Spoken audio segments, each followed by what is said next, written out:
Good morning and welcome to My West Michigan. It's Friday. We made it. Woo. Yes. September 27th, you're looking at a live picture from our WZZM 13 tower cam. Kind of pretty out there right now, but I think it's going to be a little soggy later. Yeah, it is. Last weekend of September already. I don't know where the month went.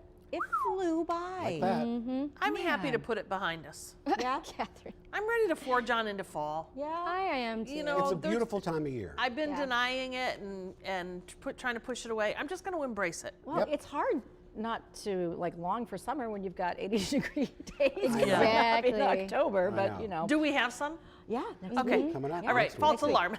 I'll wait until. Wait till those are over. All right. But we need to lead off our show this morning with some very important news about bananas. Yep. Very ripe bananas. Yep. And nuts.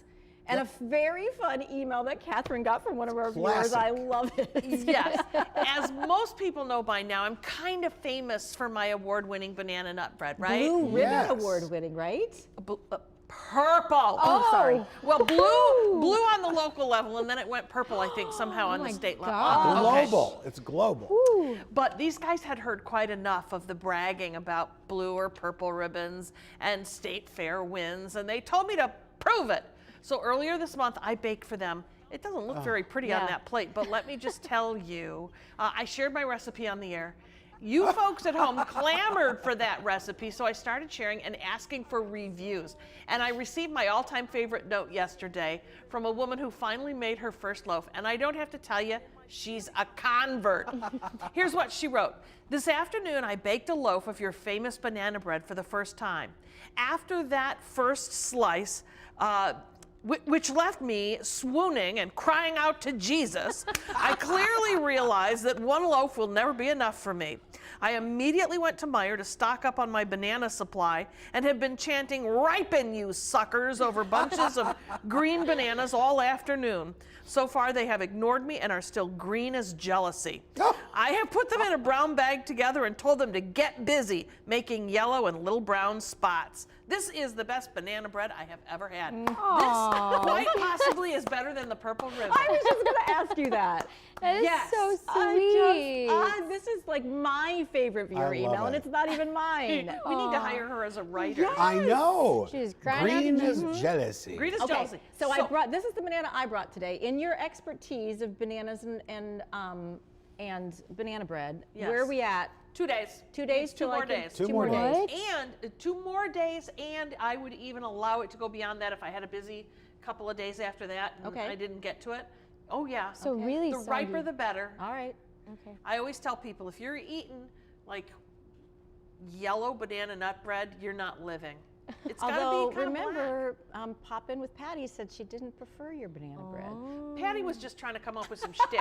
Yeah. I know for a fact that Patty loved my banana bread. She did. She did. Yeah. It was big in the Yes. newsroom. Spoken by the master. Yes, by the way, the Purple recipe ribbon. is now on our website and on Facebook. So have at it and keep sending us your reviews. We love them. I love Okay? it. I love Yep. it. Enough of that. All right, well, we do begin this morning with a warning from the CDC and other top health organizations about the flu season that's coming up. Yeah, it is just around the corner, and it's likely to be a doozy, so get your flu shot. That's the warning. The World Health Organization listed both a global flu pandemic and vaccine hesitancy among the top 10 threats to global health in 2019. Dr. Bill Schaffner is the medical director of the National Foundation for Infectious Diseases. And at a news conference on Thursday, he stressed the importance of partial protection and explained that even if you get the flu after you've had the vaccine, you still benefit from having a less severe and shorter illness. You know, a lot of people say, I got the shot and I still got the flu, it doesn't work. Well, it could lessen the impact of your bug. Vaccinated individuals are also less likely to have complications like pneumonia or ultimately die. Wow. Schaffner said all Americans older than 6 months should be vaccinated every year. It's especially critical for women who are pregnant, young children, older adults, and people with chronic health conditions. So get that shot. Yeah, remember several years ago when I went down to the CDC and I studied for 3 days everything about vaccinations and the I flu and remember so it. forth. And so I was talking with people in the newsroom and one person said, well, I'm going to wait because, you know, the flu virus always mutates and then I'm just going to wait and get that vaccine. Here's what you need to understand. The flu happens in the southern hemisphere. They watch to see what strains are coming up. and then it takes 3 to 6 months to develop that vaccine. So it's even if the flu does mutate, like there's only one vaccine and it's based Right. on what happened in the southern hemisphere. More than likely, it's probably going to mutate a little bit, but it's always an A strain and it's always a B strain. And so if you get that blue vaccine, you are protecting yourself. You're going to have at least not as severe of a reaction to the flu. And so I can't stress enough how important it is to get that flu shot. Yeah, I haven't had the flu shot in a few years, but I learned my lesson last flu season. I was hospitalized. I got it bad because I have asthma. So Okay. I So you're on the are on list that of one of list. those people that yeah. has to get it. So then they scolded me, and because when I was growing up, I didn't really have it. Yeah. Not really a thing. And then so this year I'm definitely getting Good. it. So, Glad to hear. Very scary. All right. Well, let's talk about dating. How old were you when you started first on the dating scene? Like dating. I think I was like 15 when I had like my first boyfriend. I was in high school before I Yeah. went on dates. Yeah. For Yeah. certain. For sure. Or, Yeah. said I was dating someone. Well, kids today already pairing up in elementary school. Ooh. Yeah, elementary school. I'm not kidding. And they call it dating, but come on now. But an Indiana elementary school instituted a 0 dating policy this week, saying there were too many broken hearts and it was too early for kids to be experiencing that kind of gosh. trauma. Turns out it was a group of 5th grade teachers who sent a letter home to parents saying those broken hearts were carrying over into the classroom. Wow. They gave the kids until Wednesday this week to put an end to their young romances. What? Some parents thought the ban was a good idea, but others were concerned about the school regulating their children's relationships. Well, you can guess which group was louder. The ban has been overturned by the district. That was done last night. The teachers did do it without passing or clearing the letter with the school, so that was kind of a problem.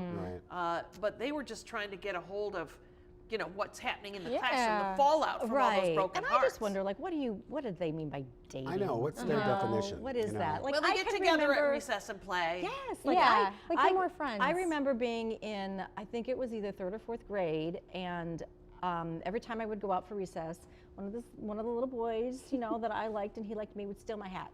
And then I'd come home without a hat. My mom buy me another hat. And after 8 hats, she said, "I'm not buying you another hat Oh this my winter." gosh, Aw. Val. And then at the end of the year, he gave me all my hats. I mean, was that dating? I don't know. It was a fun little crush. It Yeah. was very irritating to my mother, Those but are pricey. No, I think in 4th grade, I literally just a kid came up to me. He's like, "Hey, you want to be my girlfriend?" I'm like, "Sure." And then the next day, I'm like, "I don't want to be your girlfriend anymore." And it's just like that's how it is. It's not really anything serious, but we're Yeah. like trying to figure it out, Yeah, understand but what I it guess is. some girls were a little bit more invested than you were. Oh Yeah. yeah. Or boys, whatever. Right. Yeah. It's like, nah. I don't know. good. It's the process of growing up. You have to learn all of those ins and outs of relationships. Right. And all of that, Yep. Yeah.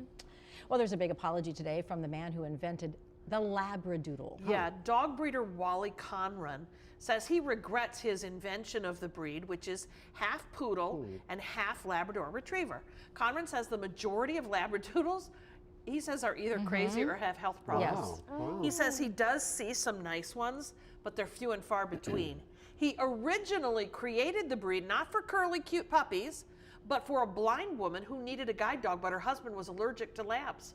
Wow. So he mixed in that poodle, which allegedly makes him hypoallergenic, and at least not reactive to people who have allergies, Right. or a lot of them. And that's what he did it for. It has gotten out of hand, he said. And he hates the factory reproduction of these Right. puppies and selling them at exorbitant prices. Right. However, they've come out now with the Golden Doodle, which is the Yes. Golden Retriever and the Labrador poodle. Retriever, and No, so the poodle. and the poodle, and Yeah. so then you have a much nicer mix of the dog. Yeah. Because what was happening was that they were getting the bad traits. The Labradoodle was getting the bad traits of both dogs. Right. So when they did the Golden Retriever and the poodle, they got a much Is that nicer true? breed. That's 100% I think true. there's a lot of Labradoodle owners who are going to come and get you. Probably. I think they're Probably. all Write your letters sweet. to Valerie. Yes. Because I have a golden doodle. Yeah, a Golden Doodle. We have our second golden Yeah, doodle. a Golden Charles. Doodle. Yeah, golden. He's darling. See, both traits, good Yeah. traits of both dogs. That's what I'm saying. Golden Doodle, not a Labradoodle. Yeah, no. Yeah, I Okay. Yep. You got it? Oh, I got it. I still think those Labradoodle people are going to come. Yes, Well, probably. on your Well, there are porch. some good ones out there. They're not all horrible, but yeah. But, Yeah. I mean, even the guy who invented them said you know, he's not Yeah, sure. Summer Beware. Dicey. Yep. Okay, send your letters to him. It's been rumored, but now it's official. J-Lo will do the Super Bowl halftime show. Super Bowl 54 will be played in Miami this year, and Lopez will be joined by Latin pop star Shakira. Shakira. You might remember in August, the NFL announced that Jay-Z would be teaming up with them to advise live music and entertainment strategists. That's what he is now. Seems like he's making a really big difference already. There's one thing that bugs me though. Oh, here we go. Okay, take a look at this. Here's the People magazine, Yep. and they say, I don't know why they have to do this. So Shakira posted something, and they redo the post, but they say Shakira, 42, shared a photo of Lopez, 50, and it goes on to say the cute little post. But like, why do they have to say They, the age? they always do it just with women. I They agree. always do it Oh. just with women. That's They never odd. post the ages of male performers. No. And I think it's sexist and wrong. It is. Wow. Constantly. I like it. I It's know, true. but Yeah, and good for you. I know. I love that he agrees with that. I Call it out. completely agree. They only do that with female performers. Yeah. You never hear the ages of male performers. They- Yeah. It's a thing they do with female performers, and I think it's completely sexist.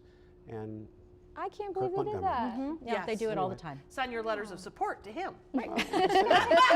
Well, now to another big show. Luke Bryant, age age 43. 43, is set to play his farm tour at Stafford Farms in Richland. Nearly 20,000 fans are expected to show up in the middle of that farm field for the Yeah. concert. Wow. Gosh, it's going to be good. And they say there are going to be a lot of traffic tie-ups. It's really kind of an understatement because adding to the issue is also a construction project near 30th Street that may or may not be done before the concert. Other things to be concerned about, of course, Triple E. They've sprayed for the mosquitoes, but they're also advising you to put on bug spray with DEET to protect yourself. Oh my Absolutely. goodness. So there you go. Yeah. Gonna be a Intense. biggie though. It certainly is.